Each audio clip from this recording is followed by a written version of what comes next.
Good day, class. This is Ms. Twinkle and welcome to my class. Dili Naya Koang Voice, but AKO Ang Nugama SA PowerPoint. LOL. Anyways, our topic for today is about observation of safety protocols.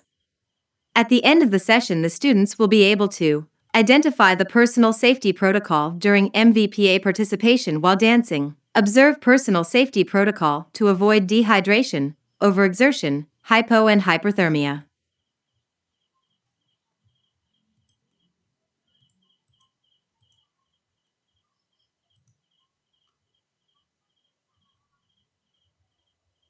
As you engage in moderate to vigorous physical activity, you need to observe some personal safety precautions to avoid certain conditions related to physical activity participation. These conditions include dehydration, overexertion, hypothermia, and hyperthermia. Each of these conditions should be taken seriously because each poses health risks to an exerciser. These conditions are usually associated with exercising in different types of environments, like a hot or cold environment. However, dehydration and overexertion may be experienced even when exercising in environments that do not have extreme temperatures. Each condition will be discussed with ample safety precautions to guide you as you engage in moderate to vigorous physical activities.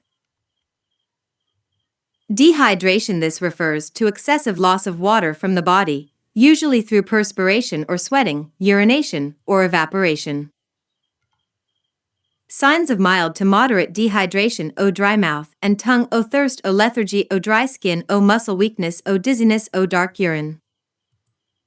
To make sure that you don't lose a lot of fluids in your body, we need electrolytes to replenish the water that you lost.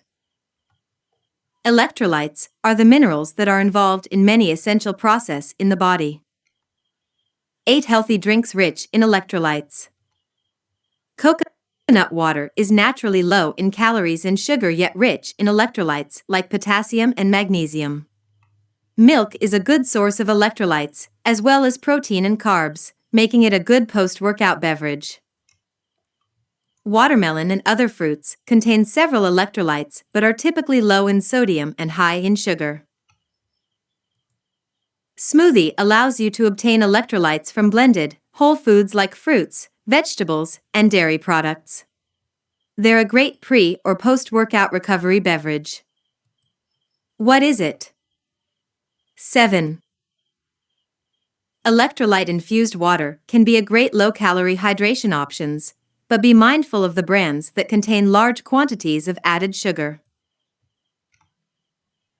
Electrolyte tablets are a convenient and affordable option for making your electrolyte drink. All you have to do is mix a tablet with water.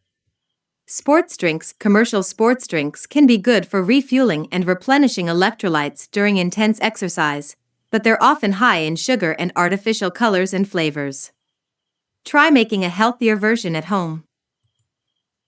Overexertion or overtraining. This refers to the detrimental cause of excessive training. Sign and symptoms of overtraining: O, not eating enough. O, soreness, stain, and pain. O, overuse, injuries. O, fatigue. O, reduced appetite, weight loses. O, irritability and agitation. O, persistent injuries or muscle pain. O, decline in performance. O, workout feel more challenging. O, disturbed sleep. O, decreased immunity or illness. O, weight gain. O, loss of motivation. Prevention. To prevent overtraining, schedule regular rest days after long or demanding workouts. Take a break from targeting a muscle group for 1 or 2 days if you do weight or resistance training. At the same time, don't allow for too much time to lapse between workout sessions. Have a rest period during your workout. Rest intervals can be anywhere from 30 seconds to 5 minutes. If needed, reduce the volume and intensity of your sessions. Schedule active rest days that include low-impact activities such as walking, yoga, or swimming. This will relieve muscle tightness and help you stay active while recovering from a strenuous workout. Plus, varying your activities helps develop your whole body. To balance your stress levels, you can also do relaxing activities such as meditation or yoga nidra. 8. Hyperthermia. This is an alarming rise in body temperature, which is an effect of exercising in a very humid environment. It sets the stage for heat stress and even heat stroke, the potentially fatal collapse of the temperature-regulating mechanism. Heat disorders. Problem signs and symptoms. Treatment: heat cramps, when considerable salt is lost in sweat. Take lightly salted foods and massage to relieve cramps. History of exertion: muscle cramps, usually in the muscles used during exercise. Stop exercising, drink fluids, and massage or stretch cramped muscles. Cool the body. Stop exercising, get out of the heat, remove excess clothing, drink cold fluids, and apply cool and/or damp towels to the body. Get immediate medical attention and try to lower body temperature. Get out of the heat. Remove excess clothing, drink cold fluids, and apply cool and/or damp towels to the body or immerse in cold water, but not to induce shivering. A person should be placed in a shock or recovery position. If conscious, the person may sip water. Raise the legs.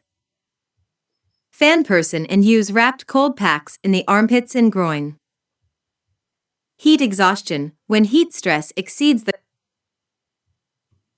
the capacity of the temperature-regulating mechanism.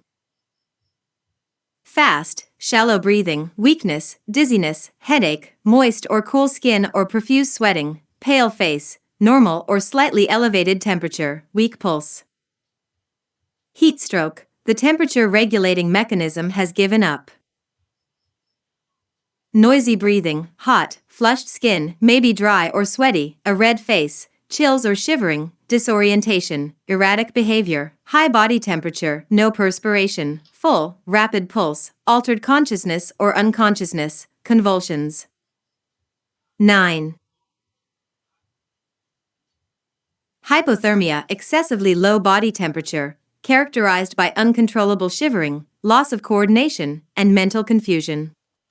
This occurs when the body begins to lose heat faster than it can be produced. Prolonged exertion leads to progressive muscular fatigue. As exposure continues and additional body heat is lost, the cold reaches the brain. One loses judgment and the ability to reason. Speech becomes slow and slurred and control of the hands is lost. Signs, symptoms, and treatment of hypothermia. Signs and symptoms. Treatment: early signs: shivering. Pale, cold skin. Cold environment: as the condition worsens, no shivering, even though the person is cold. Increasing drowsiness. Irrational behavior and confusion. Slow, shallow breathing. Slow, weak pulse. Walking becomes clumsy and the tendency of wanting to lie down and rest escalates. If the victim is unconscious, open the airway and check for breathing.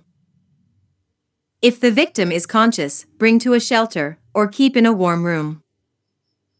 Replace wet clothes with dry ones. Give high-energy foods and warm drinks. Cover the head, hands, and feet because heat is lost through the extremities. Do not let the victim lie down and rest since the core temperature is dropping. Without treatment, one might lose consciousness and die. Transport the victim to a medical facility as quickly as possible.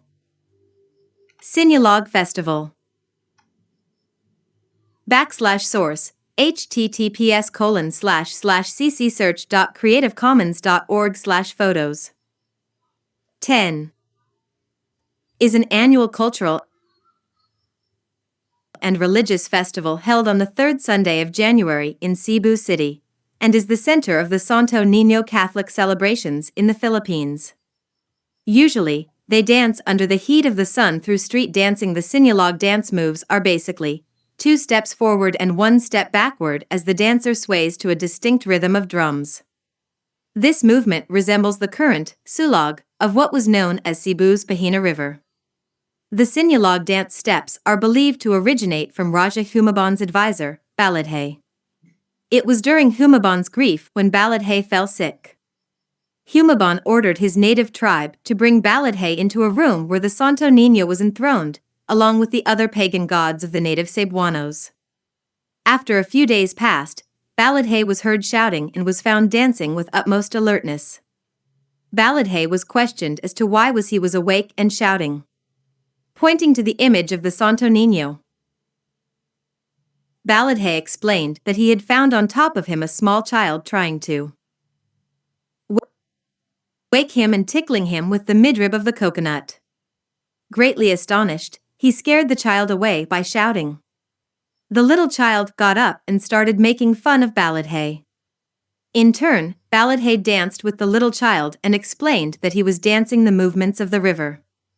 To this day, the 2 steps forward, 1 step backward movement is still used by Santo Niño devotees who believe that it was the Santo Niño's choice to have Baladhe dance. Panagbenga Festival.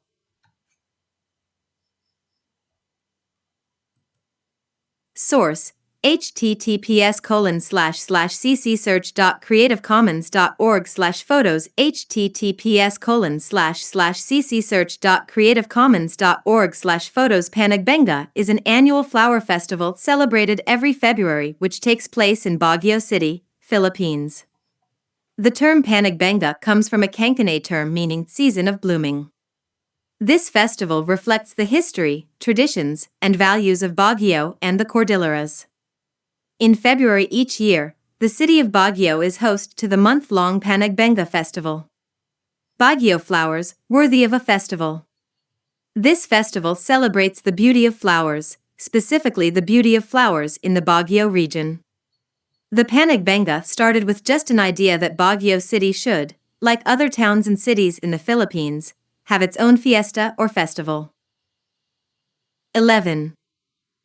Celebration. Having been created a city by the Americans during their occupation of the Philippines, Baguio did not start as a town during the Spanish colonial period that had a patron saint with a feast day.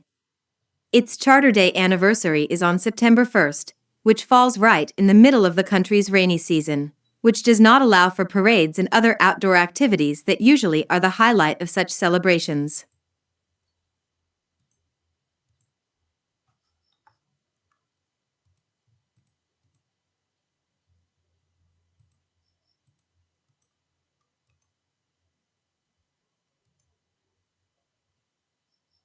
Serve as your attendance for the week. Thank you and God bless to all.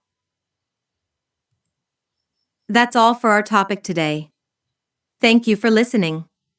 List at least 3 takeaways from this lesson. That will serve as your attendance for the week. Thank you and God bless to all.